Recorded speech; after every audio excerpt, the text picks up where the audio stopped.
نحمده ونصلي ونسلم على رسوله الكريم اما بعد فاعوذ بالله من الشيطان الرجيم بسم الله الرحمن الرحيم لقد كان لكم في رسول الله اسوة حسنة صدق الله مولانا العظيم اللهم صل على سيدنا مولانا محمد وعلى آل سيدنا مولانا محمد وبارك وسلم الصلاۃ والسلام علیک یا سیدی یا رسول اللہ یا سیدی یا رحمت للعالمین۔ کتاب الایمان الفصل الاول۔ وعن عمر بن الخطاب رضی اللہ تعالیٰ عنہ قال بینما نحن عند رسول اللہ صلی اللہ علیہ وسلم ذات یوم اذ طلع علینا رجل شدید بیاض الثیاب شدید سواد الشعر لا یرى علیہ اثر السفر ولا يعرفه منا احد حتى جلس الى النبي صلى الله عليه وسلم فاسند ركبتيه الى ركبتيه ووضع كفيه على فخذيه۔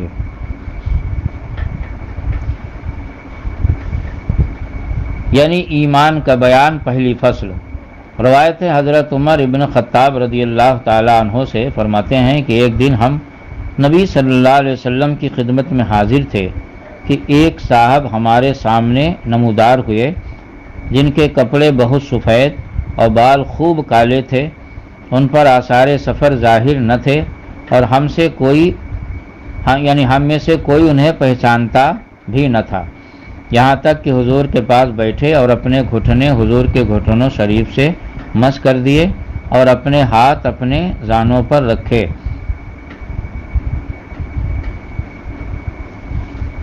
یہ حدیث شریف کا ترجمہ ہوا۔ یہاں پر بطور شرح کی کچھ باتیں پیش کی جاتی ہیں۔ مصنف نے اپنی کتاب مشکات شریف کو کتاب الایمان سے شروع فرمایا۔ ایمان کے لغوی معنی ہے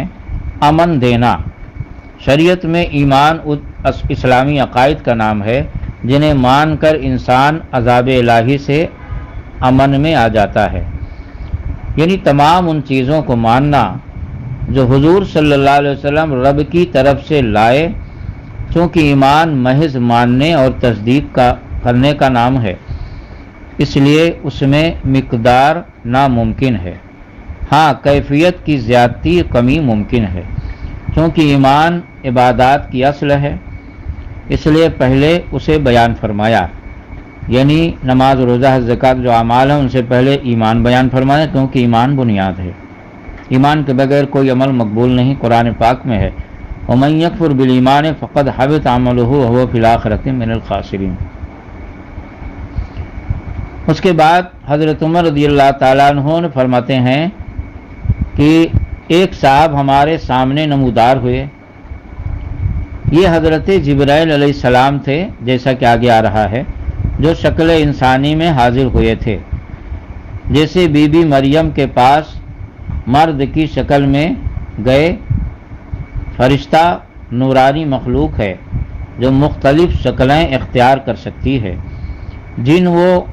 آتشی مخلوق ہے جو ہر قسم کی شکل بن جاتی ہے، مگر روح وہی رہتی ہے، لہذا یہ آواگمن نہیں۔ اس کے بعد حضرت عمر رضی اللہ تعالیٰ فرماتے ہیں کہ جن کے کپڑے بہت سفید اور بال خوب کالے تھے، ان پر آثار سفر ظاہر نہ تھے اور ہم میں سے کوئی انہیں پہچانتا بھی نہ تھا، یعنی وہ مسافر نہ تھے، ورنہ ان کے بال و لباس غبار آلود ہوتے۔ خیال رہے کہ حضرت جبرائیل علیہ السلام کے بال کالے، کپڑے سفید چٹے ہونا شکل بشری کا اثر تھا، ورنہ وہ خود نوری ہیں، لباس اور سیاہ بالوں سے بری ہیں، پاک ہیں۔ ہاروت ماروت فرشتے شکل انسانی میں آ کر کھاتے پیتے بلکہ صحبت بھی کر سکتے تھے، حالانکہ جب فرشتے کی شکل میں تھے تب نہ کھاتے تھے نہ پیتے تھے، کھانے پینے ہم بستری وغیرہ سے پاک تھے۔ معلوم ہوا نور جب لباس بشری میں آئے تو اس کی حیثیت الگ ہوتی ہے، اور نور محض رہے تو اس کی حیثیت الگ۔ اسی طرح دیکھیے کہ عصائے موسوی جب عصا اور ڈنڈا رہتا تو نہ کھاتا نہ پیتا، لیکن جب وہ سانپ کی شکل میں ہو گیا تو فرعون کے جادوگروں کے تمام سانپوں کو اور ان کی رسیوں کو نگل گیا، یعنی کھانے پینے لگا۔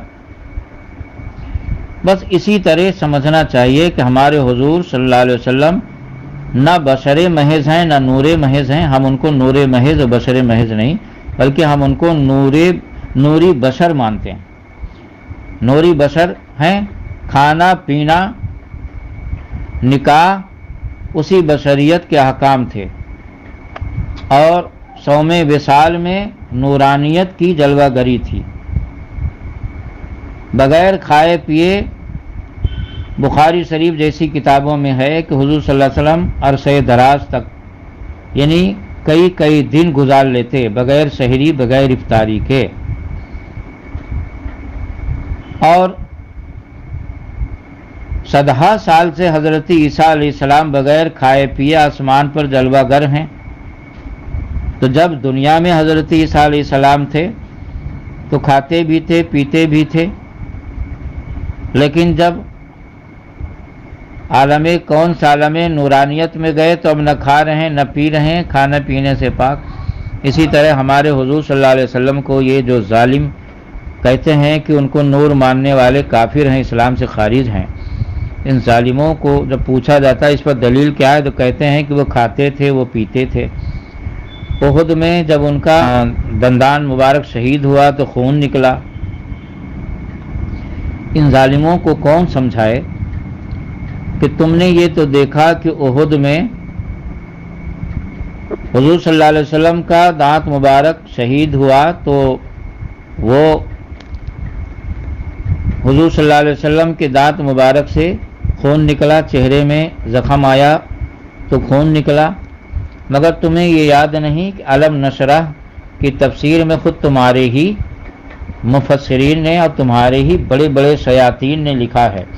تو حضور صلی اللہ علیہ وسلم کا سینہ مبارکہ کئی بار چاک کیا گیا اور ایک قطرہ خون نہ نکلا۔ یہ عجیب بات ہے، کسی کا ایک دانت شہید ہو جائے تو اس سے خون نکلے، اور سینہ جیسی اہم چیز چاک کر دی جائے، چیر دیا جائے، اور وہ بھی کئی بار، اور کسی بار خون نہ نکلے۔ بات وہی ہے کہ جب دانت مبارک شہید ہوا تو خون نکلنا یہ بشریت کی جلوہ گری تھی، اور جب سینہ مبارک چاک کیا گیا، چیرا گیا اور ایک قطرہ خون نہ نکلا تو یہ نورانیت کی جلوہ گری تھی۔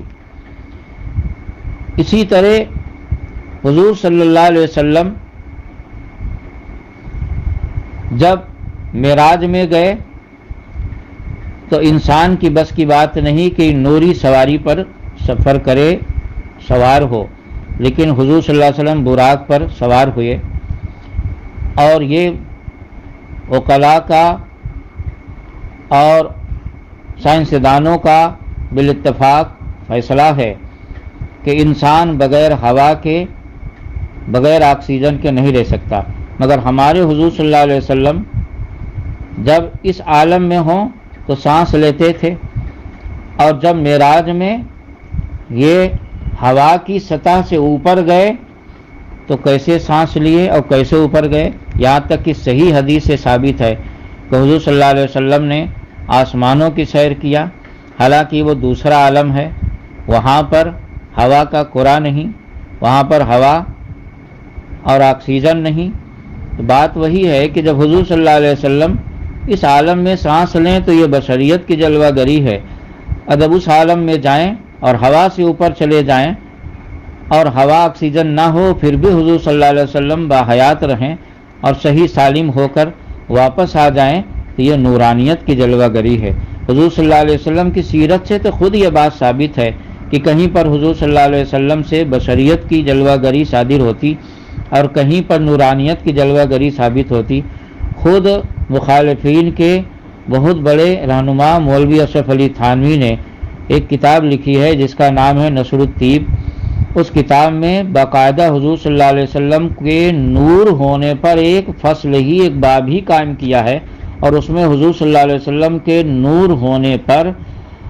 کئی طرح سے الگ الگ سندوں سے حدیثیں لائیں، مگر ہمیں حیرت ہے کہ ان کے ماننے والے اس کے باوجود ہم اہل سنت کو حضور صلی اللہ علیہ وسلم کو نور ماننے کے بنیاد پر کافر کہتے ہیں، اسلام سے خارج مانتے ہیں۔ خود اپنے حکیم الامت کے بارے میں کیا خیال ہے؟ ذرا ان کی بھی کتاب نصر التیر پڑھ لیجئے۔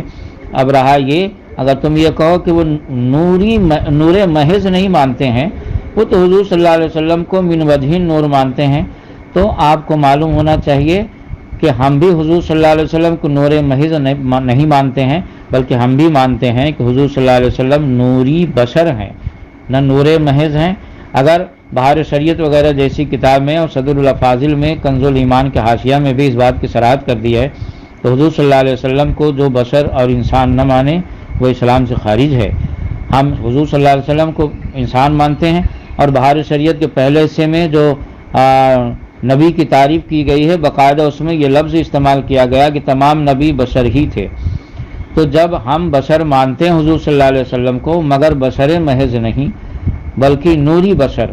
تو پورا جملہ بولا کرو، پوری بات بولا کرو۔ جھوٹ بول کر اور جھوٹ کی بنیاد پر دیوار قائم کر کے اور مسلمانوں کو زبردستی کافر کہنا، اسلام سے خارج کرنا، یہ کون سی تبلیغ ہے؟ تم اس کو اسلامی خدمت سمجھتے ہو، تبلیغ سمجھتے ہو؟ یاد رکھو، مسلمان کو کافر بنانا یہ تبلیغ نہیں ہے، بلکہ ایسا کام کرو کہ غیر ہم سے متاثر ہو کے مسلمان ہو جائیں، یہ تبلیغ ہے۔